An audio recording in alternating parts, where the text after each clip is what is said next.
Ready for a healthy, stress-free back-to-school season? Thrive Market's got your back with easy, high-protein meals, brain-boosting lunchbox staples, and low-sugar snack packs. Everything to simplify your busy mornings.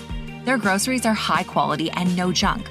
Over 1,000 sketchy ingredients restricted and all trusted by parents so you can shop worry-free. Plus, their big back-to-school sale makes it the perfect time to stock up. Go to thrivemarket.com/podcast for 30% off your first order and a free $60 gift. Hey there, it's Ryan Seacrest for Safeway. Now through August 28th, it's back to deals time where you can enjoy store-wide deals and earn 4 times points. Look for in-store tags to earn on eligible items. From Califia Farms, Pillsbury, Crescent, Yoplait, General Mills, Prego, Bertolli, Heinz, and Kraft. Then clip the offer in the app for automatic event-long savings. Shop in-store or online for easy drive-up-and-go pickup or delivery. Subject to availability. Restrictions apply. Visit Safeway.com for more details. This is Car Tracks with Turtle Wax. Your car says a lot about you. So if we asked your car what it would say about you, what would it say? Listen, you dropped one of those tiny cheeseburgers under the seat like last week, and now we're both dry heaving at the stench. Do us a favor, grab some Turtle Wax, and let's get to work. This has been Car Tracks with Turtle Wax. You are how you car. Hey, it's Maya and Sim from the Girls That Invest podcast. If you are an IT or security pro, you know managing devices, identities, and applications can feel overwhelming and honestly risky. That's where Trellica by 1Password comes in. It helps conquer SaaS sprawl and shadow IT by discovering every app your team uses, managed or not. With pre-built app profiles, you can assess risk, manage access, and even optimize your software spend. Plus, it simplifies onboarding, offboarding, and compliance, all while cutting costs by eliminating unused licenses. Take the first step to better security for your team. Learn more at onepassword.com/special offer.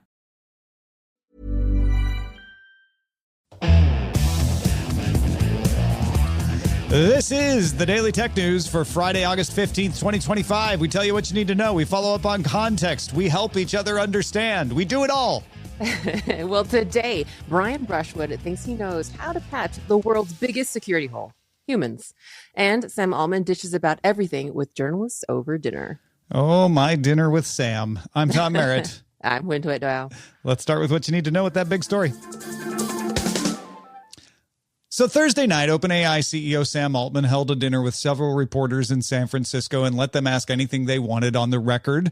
These are some of my least favorite kinds of stories to cover because unlike a typical press event, every reporter has a different take. It often casts the story as Altman told me because, well, he did because, you know, they're all sitting around a dinner table. They're kind of hard to sum up because of that and full of opinion and policy rather than straightforward announcements or decisions.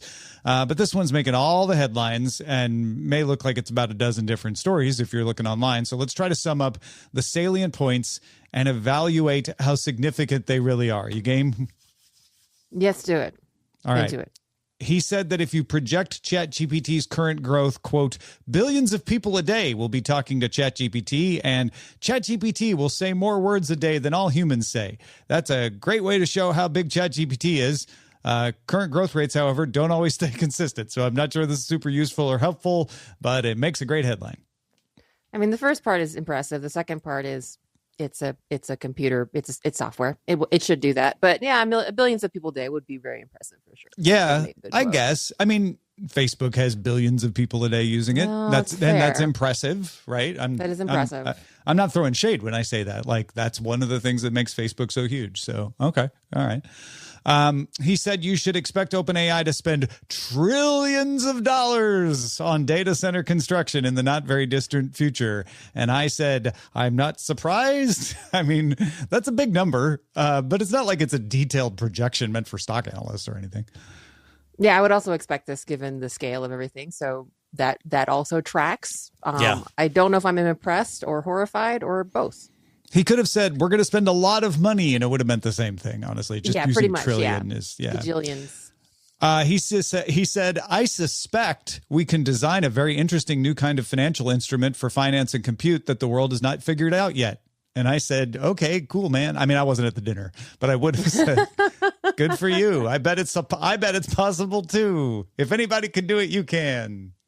Yes. Agreed. Yeah. But not yes. But yes, anything is possible. And then he said, we can spend $300 billion and sell $400 billion in services, which is meant to be like we can be profitable. But yeah, that's what every business believes. And many make it true. I don't see any reason not to believe OpenAI won't either. Yeah, most of what we're building out at this point is the inference. And for those who don't know, inference is when you make a query and the system gives you back the answer, right? There's inference and there's training. There's a lot of other things, but those are the two big groups. So inference is answering the questions, not training it to answer questions. He said, we're profitable on inference. If we didn't pay for training, we'd be a very profitable company. We will be always training the next thing, but if we needed to run the company profitably and stay ahead, I think we probably could do that. Now, I would like more details on that, but that's a useful thing to think about. OpenAI is shifting from the expensive part, just train, to the part that serves customers, which they can make money off of. That makes a lot of sense, I think, from just, I don't know much about AI, especially development of AI, but that makes a lot of sense in terms that the training would be the expensive part, but it's also the part that it's not like they have direct, you know what I mean? Like there's definitely training techniques, but there's a lot of indirectness to that. Whereas probably the inference, they have a lot more control, a lot more brain power can go into, like a direct human brain power can go. And it's just so ironic it just feels like such an ironic thing to say, where I'm complimenting the part where the brain, the human brain goes in, because the idea is that we could rely less on the human brains, but that it is still needed to prop up and continue to strengthen the chat GPT AI brain. That makes a lot of sense. I think I think that's an interesting framing of AI as a business, especially the tech business. So that's great. I like that part. Yeah, I mean, sure. Would I like more details? Of course. Yeah, but, I mean, yes. But I'm taking him at his word that this isn't a bald-faced lie or anything. Especially because he also admitted that launching GPT-5 without the older models was not a good move. Here are his words. I think we totally screwed up some things on the rollout. We've learned a lesson about what it means to upgrade a product for hundreds of millions of people in one day, and the differences in the kinds of attachments people have with this product versus previous products. You have people that are like, you took away my friend. You're horrible. I need it back. But also there's scientists saying they can finally do real research using GPT-5, so it's not all bad. But I like that he didn't mince words. He's like, yeah, we didn't do that very well. I mean, that's also good to be kind of explicit about that also, but that's how product design works, regardless of whether it's intelligent or not. People do not like it when you change things. So I change things very suddenly. But I mean, that's fair. Yeah, I like that the CEO of the company wasn't trying to spin it and go, well, he could have used that. He go, product design always causes resistance. And instead, he's like, no, we screwed it up. So I appreciate that. But the vibes were good, as I hear Nick Turley over at OpenAI said. So unfortunately, not to be too mean about it, but vibes don't always matter. But yeah, no, I do think that this kind of candidness is very refreshing, is in and of itself very refreshing and needed, especially during this particular time in history. So yeah. He also had a good answer when they asked him if we're in a bubble, an AI investment bubble. He said, are we in a phase where investors as a whole are overexcited by AI? In my opinion, yes. Is AI the most important thing to happen in a very long time? My opinion is also yes. He thinks some current startup valuations are, in his words, insane, and that there is irrational behavior. And he added, someone's going to get burned there. I mean, that's useful insight. I don't think it's like, whoa, I never would have thought of that. But coming from the CEO of OpenAI, who you would expect to be like, no, AI is super strong and all the investment is worthwhile. Him saying like, no, some stuff's kind of insane. That's good to hear too. No, absolutely. Especially from Sam Altman, who probably has some of the most futuristic, utopian kind of things that he's generally talking about all the time. It is impressive. It is. I suppose if you wanted to be negative about it, you could, I don't know, pick it apart. But no, it's good to hear him say that at least even someone who is quite future thinking for better or for worse does see the weak links in the chain in terms of, like, I guess, the economics of it. Yeah, So. with the overheating of it. Yeah. They also asked him if OpenAI would buy Chrome, the browser, if Google sold it, which some people are hoping that the court will order them to. I'm skeptical that's going to happen, but, we had Perplexity earlier this week say, we'll buy it.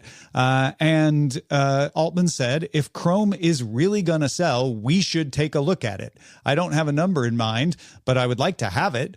So I'm like, okay, like that's nothing new actually beyond what was said in court in April by OpenAI's ChatGPT chief, Nick Turley, which is like, yeah, sure, we'd love to have it. I don't know how much you asking for it. I mean, I would buy it if I could, but I really sure. can't. So, yeah, me sure. too. I imagine they have a better chance of affording it. But Perplexity came with a number and all of that. So that's why he had to address that, I guess. They asked him about the brain computer interface company he's reportedly setting up. He said he thinks that's a cool idea. And I was like, yeah, it is. Why else would you set up a company if you didn't think it was a cool idea? And he said it would likely be a separate company from OpenAI, but the structure hasn't been finalized, which is what was reported before. Not much different there. Some people are making a big deal out of that he confirmed it. I'm like, well, I guess he confirmed it. But he said he would love to work much more with Apple, and I think it's cool some of the stuff we're doing together. Those were his words. That fuels my own crazy theory that Apple and OpenAI could merge someday, but it really just says he likes Apple, which is ultimately probably not surprising. I mean, that makes sense. And okay. How would Apple? Is that asking too much to kind of give me your elevator pitch on your crazy idea? Sure. Tim Cook needs a successor. Okay. Apple needs AI. OpenAI wants a different corporate structure. And Altman is a big fanboy of Apple and would jump at the chance to be CEO of Apple someday. So there you go. Connect the dots. I still think it's like a 17% chance of happening, but yeah, I'm like, actually, that could kind of make sense in a lot of ways. I think there is a multiverse out there where that might happen. Yeah, absolutely. Okay. Altman also expects that the company will IPO someday, which we know he wants, so that's not shocking. But he did say another executive would handle the earnings calls because he called himself not well suited to be CEO of a public company. But Tim Cook is. No, I'm kidding. Yeah, that kind of poured some cold water on the idea that he would take over as CEO of Apple someday if he's like, I don't want to do a public company. So maybe not. He came down fairly firm with an answer on optimizing for engagement over usefulness. In other words, like not trying to just get people into a spiral of using ChatGPT all the time. He said, we are not going to do that. I do worry about it. The companies that are behind in getting AI adoption, this is the easiest way you can imagine to get more. So yes, I think you will see that. And I think it's bad, really bad. That's more words than he needed, which makes me think he believes it or believes it's important. And I think generally that's a very good stance to take because that is a problem that we have. And I think it's sort of it's a problem very much from a human, like, good of society perspective. It's not necessarily a problem from a company perspective because a lot of times engagement and some percentage of this is, I think, inflated in my personal opinion, but some of it isn't, that, kind of engagement on any kind of like human interaction service increases revenue. And like, I see this on like a small scale and big scales, like just working in the industry. I do appreciate that he said this and that it is important. I do worry how this kind of ties in though still, because I think there is something to engagement and usefulness being linked concepts. Yeah. And that the line can be blurry, but I do appreciate, I genuinely appreciate that if anything, that he said this publicly to a journalist. That's a good thing, and we should be more wary of it. He said the next big model after GPT-5 will come faster than it took for GPT-5 to come after GPT-4, which is sort of vague, but at least it's giving a timeline of some sort. And he denies that he thinks progress on models has hit a wall, but he also agreed that there are limits to chat showing up. So it sounds like he thinks the progress is going to come outside of the chatting with the chatbot situation. Makes sense. Okay. Yeah. Okay. Yeah. Honestly, a couple of nuggets in there, interesting stuff, but nothing totally earth shattering. I mean, it always does feel a thing when I always feel like CEOs tend to be a little more reticent about sharing certain thoughts or even just speaking just casually, I guess, what someone might say to journalists. So that is impressive. And I do kind of take to heart some things that he said as like really big positives, but I think I don't disagree with your analysis, and I appreciate, yes, the way that you frame this, because I don't disagree on most of this. It was nice to hear, but we'll wait and see. It does more for OpenAI's relationships with the journalists that attended than anything else, I think. Well, it's not necessarily a bad thing. So, all right. Well, we love our relationship with you, the listener, because DTNS is made possible by you, the listener. We want to thank Joni Hernandez, High Tech Okie, Chris Zaragoza, and welcome new patron Dylan. Welcome, Dylan. Yay. Picture this. You're in the garage, hands covered in grease, just finished up tuning your engine with a part you found on eBay, and you realize, you know what? I could also use new brakes. So where do you go next? Back to eBay. You can find anything there. It's unreal. Wipers, headlights, even cold air intakes. It's all there. And you've got eBay Guaranteed Fit. You order a part, and if it doesn't fit, send it back. Simple as that. Look, DIY fixes can be major. Doesn't matter if it's just maintenance or a major mod. You got it, especially when things are guaranteed to fit. So when you dive into your next car project, start with eBay. All the parts you need at prices you'll love. Guaranteed to fit every time. eBay. Things people love.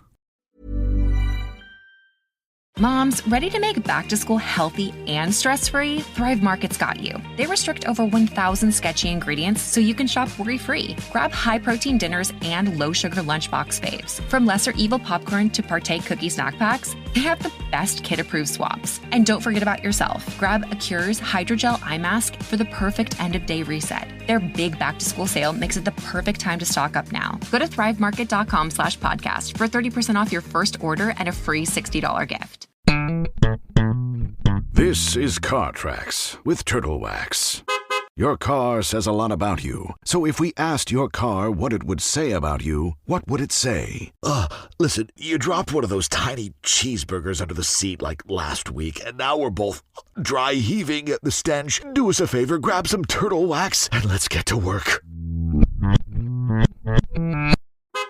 This has been Car Tracks with Turtle Wax. You are how you car. Why choose a Sleep Number smart bed? Can I make my site softer? Can I make my site firmer? Can we sleep cooler? Sleep Number does that. Cools up to 8 times faster and lets you choose your ideal comfort on either side. Your Sleep Number setting. It's the Sleep Number biggest sale of the year. All beds on sale. Up to 50% off the limited edition smart bed, plus free home delivery with the purchase of any smart bed. Ends Monday. All Sleep Number smart beds offer temperature solutions for your best sleep. Check it out at a Sleep Number store or sleepnumber.com today. Avoiding your unfinished home projects because you're not sure where to start? Thumbtack knows home so you don't have to. Don't know the difference between matte paint finish and satin? Or what that clunking sound from your dryer is? With Thumbtack, you don't have to be a home pro. You just have to hire one. You can hire top-rated pros, see price estimates, and read reviews all on the app. Download today. All right, there's more we need to know today. Let's get right into the briefs. All right. Well, the Google Phone and Contacts app is rolling out customizable calling cards for some beta users. It gives you the option to have a full screen image instead of just the circle with the little picture. You can also pick a font and color for the name that appears near the top of the incoming call screen. That's nice. And then Android Authority reporting that Germany's WinFuture published an alleged spec sheet for the Pixel 10 Pro Fold, which we're expected to hear about at the Made by Google event next week. If that's accurate, the spec sheet indicates it would be the first foldable phone with an IP68 rating. That would give you resistance to not only dust, but also water. The Z Fold 7, by comparison, has an IP48 rating. The specs also say it supports 15-watt Qi 2 charging with the magnets with Pixel Snap accessories. Foxconn reported in its latest earnings report that it made 41% of its revenue from cloud and networking products and 35% from smart consumer products. You can also read that to mean it made more money off servers for NVIDIA and friends than it did making iPhones for Apple. And that will continue. Foxconn expects 170% annual growth in the cloud and networking business, but lowered its expectations for smart consumer products. That's good news for Foxconn. Diversification, right? Mm-hmm. All right, get your big old spoonful of Mortons ready for this one. Bloomberg sources say the U.S. is in talks to buy a stake in Intel. Uh-huh. Let me say that again. Bloomberg sources say the U.S. government is in talks to buy a stake in Intel.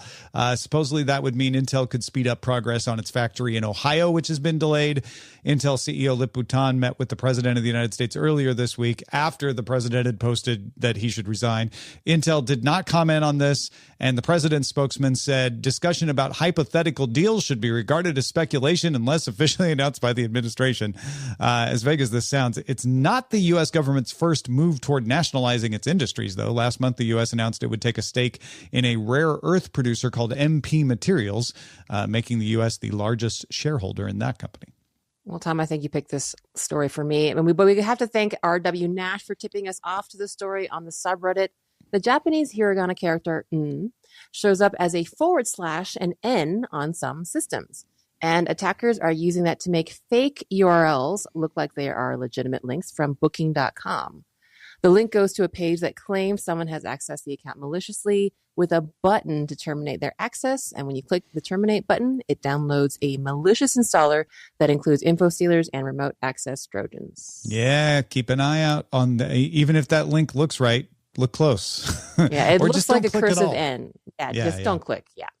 A couple legal stories regarding children and online behavior. The U.S. Supreme Court denied an application by NetChoice to put on hold a Mississippi law to check ages of users on social media. Now, that's getting reported as Supreme Court lets age checks continue, which is sort of true. But NetChoice is still suing about this in a lower court case. And Supreme Court Justice Brett Kavanaugh wrote that NetChoice has, in my view, demonstrated that it is likely to succeed on the merits. So he just said, I'm not going to support a stay, but if this did come to the Supreme Court, it sounds like Kavanaugh would rule in NetChoice's favor. And over in Louisiana, the attorney general there is suing Roblox because it, quote, knowingly and intentionally fails to implement basic safety controls to protect child users from predators, and also fails to provide notice to parents and child users of its dangers, allegedly by the attorney general of Louisiana. All right, and thanks to TaxiCab for pointing out this story on our subreddit. China's Huyen is making a mini solid-state drive that is 15 millimeters by 17 millimeters by 1.4 millimeters, just a bit larger than a micro SD card. It comes in 512 gigabytes, 1 terabyte, and 2 terabyte capacities with maximum sequential read speeds of 3,700 megabytes per second. 2 portable gaming PCs, the GPD Win 5, and 1 Netbook's 1X Player Super X have ports to take the Huyen's Mini SSD. No price or sale dates for the SSDs yet. Little tiny SSDs. Little tiny. It's so cute. Well, I guess it's not that different from an SD card, but just the idea that it's like, oh no, it's actually a little. It's so tiny. Yeah, those are the essentials for today. Let's dive a little deeper. Well, Brian Brushwood was at DEF CON last week and was shocked by something he observed regarding security. Tom caught up with him to find out what it was.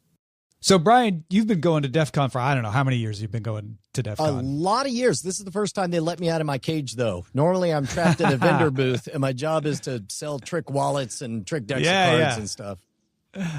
So this time you got to walk around and talk to some security companies, and I know you started to realize something a little shocking to you. What was it? Well, yeah. So I've been dialed in on the Weird Things program. We were talking, we speculate wildly about what AI is going to bring us. And one of the things about a year ago, I planted my flag that there's going to be a lot of AI-powered scams. So I've been tracking that.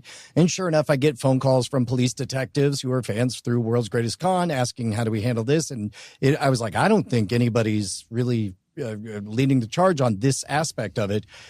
So sure enough, the numbers are staggering, like 2,000% increase year over year. 2025 is a 500% increase or something over a previous year.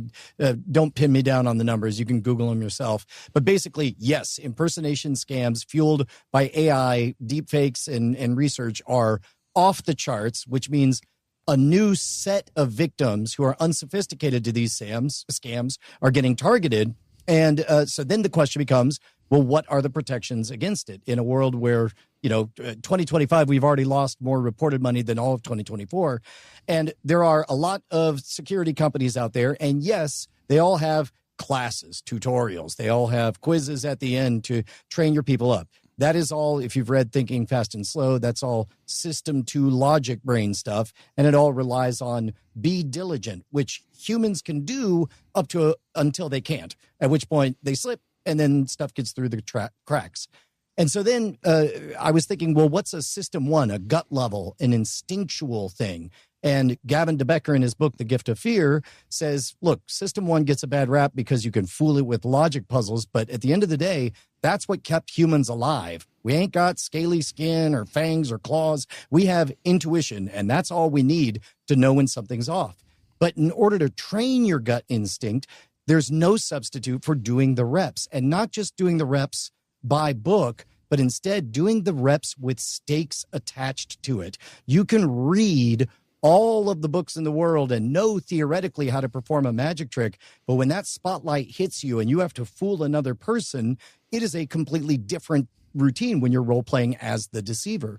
So at this point, I started to investigate, okay, instead of just force-fed materials, is there anything out there that gamifies deception? And sure enough, there is, I think 16 plus companies I found that have gamified systems where you get to play pretend fish a AI target or something.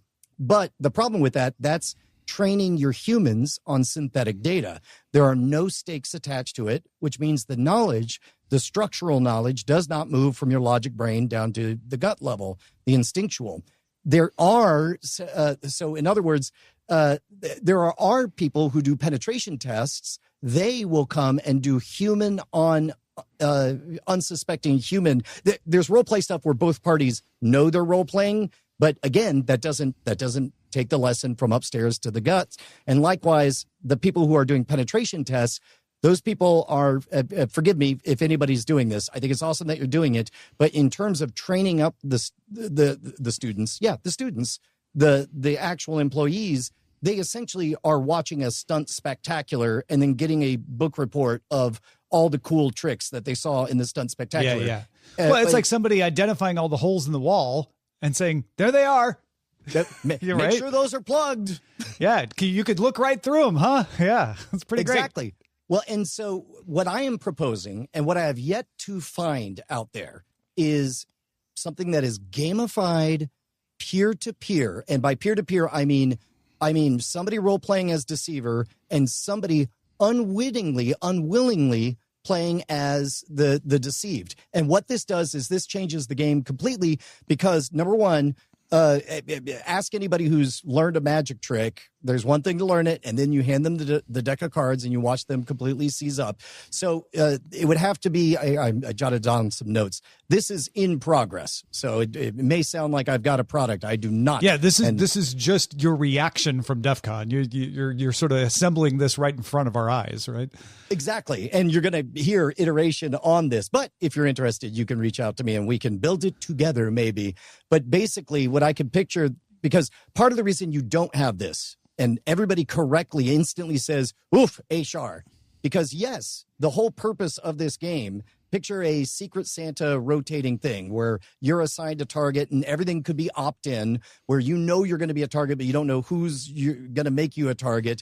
And there'll be actual stakes because all scams move on the levers of fame and shame. And there have to... Just to back it up a little bit, what you're saying is you get the employees in the company. So the red team identifies the holes in the wall. You get the employees in the company to try to shoot arrows through the wall at each other so that you go, oh, we didn't plug that hole, right? Yes. And so again, so what you're doing is it's like going to the gym. You go to the gym and you push against great resistance, your cells tear apart, and then they rebuild stronger. We're doing that with minor, safe gotcha moments. Picture if you ever played the circle game, you were constantly on the lookout for opportunities to trick your friends into seeing you make the circle. Or as a matter of fact, congratulations, everybody out there listening just lost the game.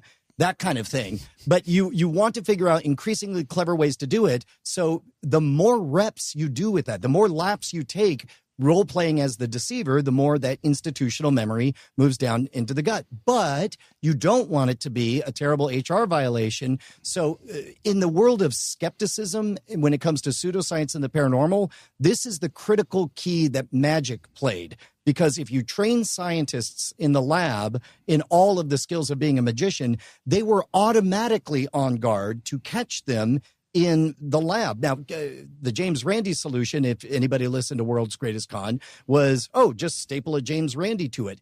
That's kind of what everyone's doing right now. Is the solution is have a red team and staple that onto your organization. But I'm here to say, let's go BitTorrent on this. Let's go peer-to-peer. Now, of course, you're going to have guardrails. You're going to have to work in cooperation with HR. Everyone's going to have to be opt-in on it at first until we figure out a way not to. But the punishment will quite simply be to have gotten got. You're going to, at some point over the next month or whatever, click on a thing and then see whether it's a double thumbs up from the CEO that says you got.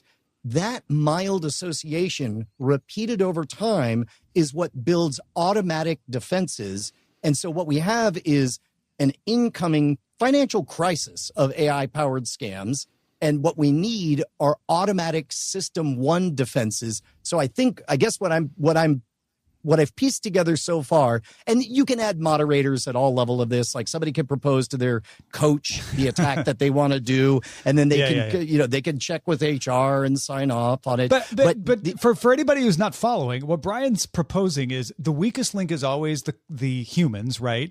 And so usually what you say is, well, you tell them to be diligent, but there's only going to be so good. So we need perimeter defenses. We need these other things to limit the exposure. And what's Brian's saying is, what if we actually could improve the human's ability by having them play with each other so that they are always on guard that, Pat next door might be trying to get them, which if they keep themselves from getting got by Pat next door, that'll also keep them from getting got by malicious actor who wants to steal the company's intellectual property.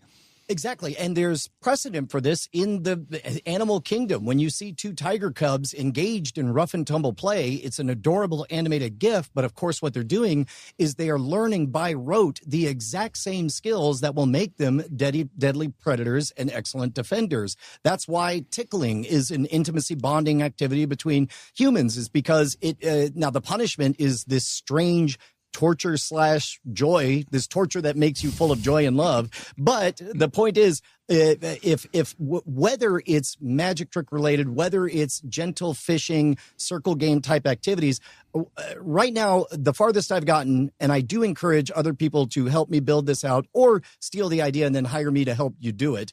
Actually, that's not.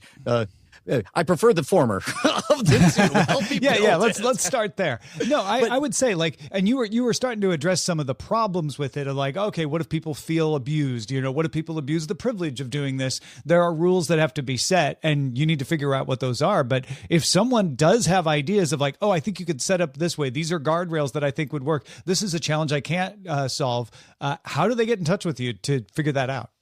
Just Brian@shwood.com, BRIAN at SHWOOD.com. But as far as I've gotten that I could do today would be like a kickoff keynote briefing over YouTube or over Zoom. We could do 2 deception sprints with so many attempts, weekly lab sessions, real-time coaching. You could do metrics of performance before and after. You could have a list of no-goes. You've got ideas. You've got ideas, but you're looking to gather more of them. So I think this is just part one of our conversation, to be honest. I agree. Because kind of rolling out that concept that you identified of hey, what if we could actually improve people? And it's kind of fun, and it becomes second nature because it is kind of fun. I think that's genius. Brian, thanks for giving us the earliest peek at this. And feedback at dailytechnewsshow.com or brian@shwood.com. Either way, if you got feedback on this, and we will definitely follow up with you, Brian, to figure out where this goes, because I'm intrigued. Awesome. So what do you think, Huyen? I think it's so. I have mixed feelings about it. More and the mixed part is the end that you brought up about how to actually do this.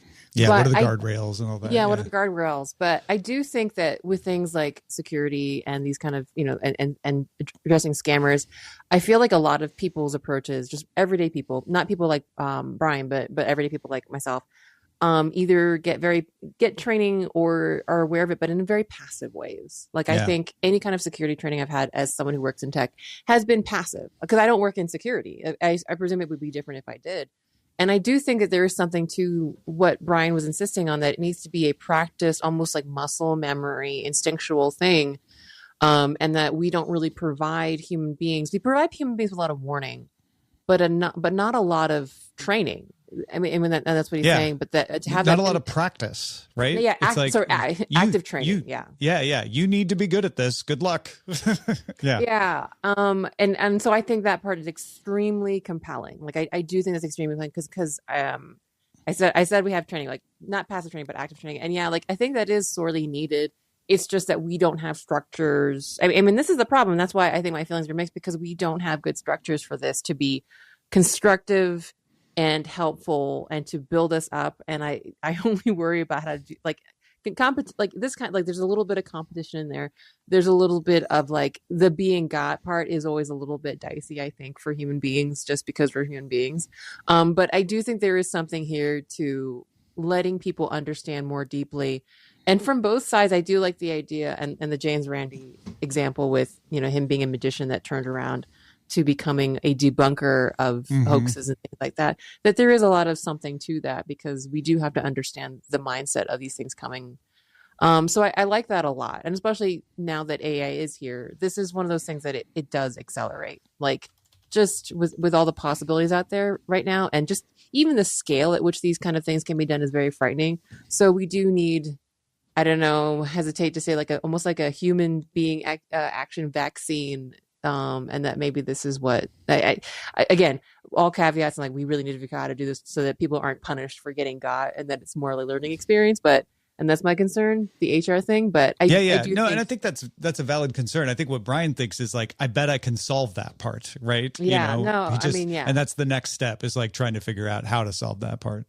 No, and I absolutely, humans are the biggest security hole, whether we like it or not. So I like a lot of the ideas for sure, Brian. So one of the things I talked to off the recording was you could have a leaderboard for people who didn't get caught under the most attempts. Like there were 17 phishing attempts against Kelly, and Kelly didn't fall for any. So, it's all positive. Whereas the negative things are just happening, between you and your computer. It's like only having a thumbs up and not a thumbs down. Yeah. Like in ratings and stuff. Yeah. I like that. Yeah. Well, feedback at dailytechnewsshow.com. Follow up with us, folks, for any ideas you want to pass along to Brian. Just a heads up, if you haven't heard us talk about this all week long, there is no regular Daily Tech News Show next week because it is our annual experiment week. We are swapping out our normal DTNS show and trying out some new ideas. In previous years, we launched shows like Behind the Data and the Tech John. And this year we have exclusive Android faithful reaction to the Pixel event, to the Made by Google event. We've got Roger interviewing Adam Sessler. That's just to name a few. There's also a beauty tech show coming from Nika Montford. It all starts next week on Monday. So you will get shows. They just won't be news because this is August, the vacation time. All next week on the feed, and then back to regular shows on the 25th. The week after that. Hey there, it's Ryan Seacrest for Safeway. Now through August 28th, it's back to deals time where you can enjoy store-wide deals and earn 4 times points. Look for in-store tags to earn on eligible items. From Califia Farms, Pillsbury, Crescent, Yoplait, General Mills, Prego, Bertolli, Heinz, and Kraft. Then clip the offer in the app for automatic event-long savings. Shop in-store or online for easy drive-up-and-go pickup or delivery. Subject to availability. Restrictions apply. Visit Safeway.com for more details. Ready for a healthy, stress-free back-to-school season? Thrive Market's got your back with easy, high-protein meals, brain-boosting lunchbox staples, and low-sugar snack packs. Everything to simplify your busy mornings. Their groceries are high quality and no junk. Over 1,000 sketchy ingredients restricted and all trusted by parents so you can shop worry-free. Plus, their big back-to-school sale makes it the perfect time to stock up. Go to thrivemarket.com/podcast for 30% off your first order and a free $60 gift. We end every episode of DTNS with some shared wisdom. Today, Allison has a very good question about Chrome. Yeah, on DTNS, Jason and I talked at length about Perplexity's offer to buy Chrome, and Allison says, it leveled me with one dumb question. Why does Chrome by itself have any value? It doesn't include search revenue. It doesn't include ad revenue. Chromium is still an open source project. So what is Chrome other than an interface to the intranet? Like, what are they buying if they buy Chrome?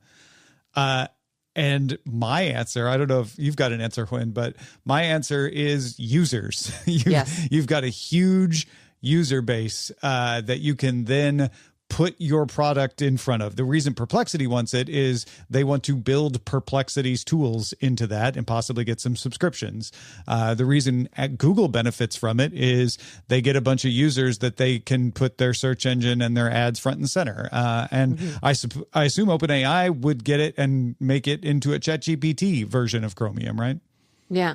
And I think that's hitting the nail on the head, because it's hard, because I think those of us who listen to DTNS are a bit more tech savvy and tech aware than anything else. The vast majority of people that use Chrome don't probably have many opinions about any other browser, or may not even know of any other browsers. They just use Chrome because it's there, it's present, and it's convenient, and they don't really have a lot of impetus or like information with which to change their browser. And that's a big deal. I think adoption of any software is a very, very steep curve. And if you buy Chrome, you just buy something that is recognizable, that if even if people don't exactly know what it is, they're familiar with it. And then we kind of referenced that earlier too, about with the ChatGPT, people don't like change. So if Chrome, and people don't like change, so it's very difficult. There's like a lot of entropy in users. So if you could buy an entire built-in user base of millions of people at least, that's very valuable in and of itself. And then you just plug in your ad serving or AI have an infrastructure behind that. You kind of have gotten an instant nitro button at the beginning of the race, more or less. I think. Yeah, that's my opinion. It's the reason G4 bought Tech TV. If anybody remembers that, G4 had 7 million homes, and Tech TV was in something like 30 million homes, and suddenly overnight G4 was in 37 million homes or less, because there was some overlap. But you're just buying that user base. It is, but it's a really great question. Thank you so much, Allison. Well, what are you thinking about? You want to ask us something? You have insight into a story? Please share it with us. Feedback@dailytechnewsshow.com. Big thanks to Brian Brushwood and Allison for contributing to today's show. Thank you for being along for Daily Tech News Show. You can keep us in business. Become a patron. Get exclusive episodes. Get early episodes. Patreon.com/DTNS. It's cheaper than eggs.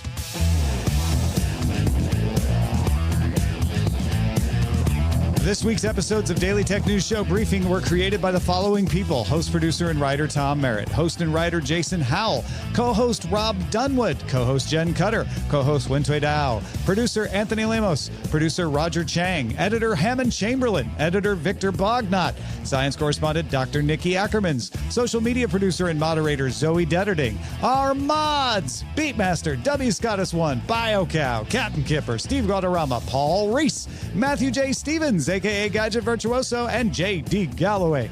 Mod and video hosting by Dan Christensen. Music provided by Martin Bell and Dan Luters. Art by Len Peralta. Acast ad support from Tatiana Matias. Patreon support from Bobby Wagner. Our guests this week were Bodie Grimm and Brian Brushwood. And thanks to all our patrons who make the show possible. The DTNS family of podcasts. Helping each other understand. Diamond Club hopes you have enjoyed this program.